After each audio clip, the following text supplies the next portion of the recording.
ৰাষ্ট্ৰীয় ৰাজনীতিত এইবাৰ নতুন মোড় বিজেপি নেতৃত্বাধীন এনডিএত ভাঙন আৰম্ভ হয়েছে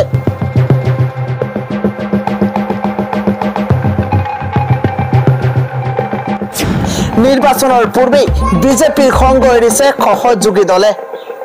এনডিএৰ ইন্ডিয়া মিত্ৰজোঁটৰ কাষলৈ এবাৰ আৰএলজেপিৰ বিহাৰত ঐক্যবদ্ধ হল আৰজেডি কংগ্ৰেছ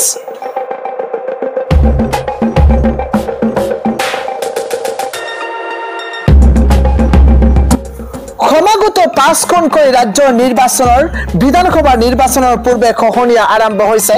বিজেপি নেতৃত্বাধীন ৰাষ্ট্ৰীয় গণতান্ত্ৰিক মৰ্চা তথা এনডিএত বিজেপিৰ সঙ্গ এৰিবলৈ কাজু হৈছে কেইবাটাও আঞ্চলিক ৰাজনৈতিক দলে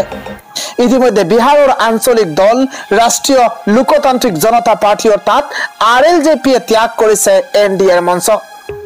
বিহাৰ বিধানসভাৰ নিৰ্বাচনৰ পূৰ্বে এনডিএত এবাৰ মুখ্যম আঘাত দেখিবলৈ পোৱা গৈছে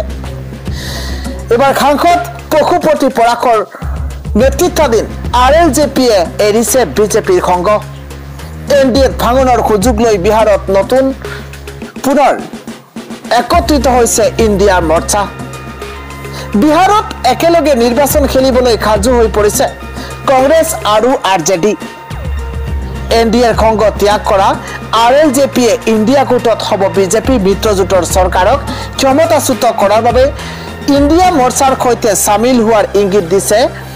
দলিত নেতা পশুপতি কুমাৰে তিনিজনকৈ সাংসদ তথা বিহাৰৰ অন্যতম শক্তিশালী ৰাজনৈতিক দলটোৱে বিগত লোকসভা নিৰ্বাচনত বিজেপিক সমৰ্থন কৰি এনডিএত সামিল হৈছিল কিন্তু প্ৰধানমন্ত্ৰী নৰেন্দ্ৰ মোদী নেতৃত্বাধীন এনডিএ চৰকাৰে দেশৰ দলিত সমাজৰ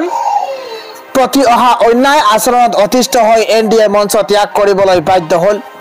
সমাগত বিহাৰ নিৰ্বাচনৰ এনডিএক পৰাভূত কৰাৰ বাবে এই দলটোৱে ইণ্ডিয়া মৰ্চাক সমৰ্থন দিয়াৰ ইংগিত দিছে ইতিমধ্যে নিৰ্বাচনক লৈ তৎপৰ হৈ পৰিছে কংগ্ৰেছ নেতা ৰাহুল গান্ধীৰ আহ্বানৰ প্ৰতি সঁহাৰি জনাইছে আৰজেডিৰ নেতা তথা প্ৰাক্তন উপ মুখ্যমন্ত্ৰী তেজস্বী যাদৱে এদিন পূৰ্বে কংগ্ৰেছৰ সৰ্বভাৰতীয় সভাপতি মল্লিকাৰ্জুন খৰ্গেৰ বাসগৃহত অনুষ্ঠিত হয় কংগ্ৰেছ আৰু আৰজেডিৰ এখন গুৰুত্বপূৰ্ণ বৈঠক এই বৈঠকত উপস্থিত থাকে ৰাহুল গান্ধী আৰু তেজস্বী যাদৱ সমাগত নিৰ্বাচনৰ আসন বুজাবুজি কৰাৰ লগতে বিহাৰ আন বিজেপি বিৰোধী দলসমূহৰ সৈতে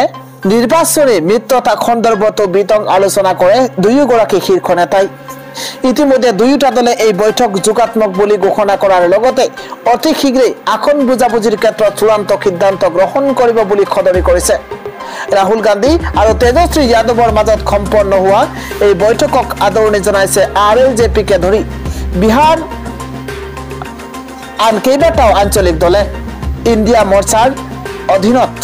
সন্মিলিতভাৱে প্ৰাৰ্থী প্ৰক্ষেপ কৰি বিহাৰৰ নিৰ্বাচনত মুখ্যমন্ত্ৰী নীতিশ কুমাৰ আৰু বিজেপিক ক্ষমতাৰ পৰা অপসাৰণ কৰাৰ বাবে সহমত পোষণ কৰিছে এই দলসমূহে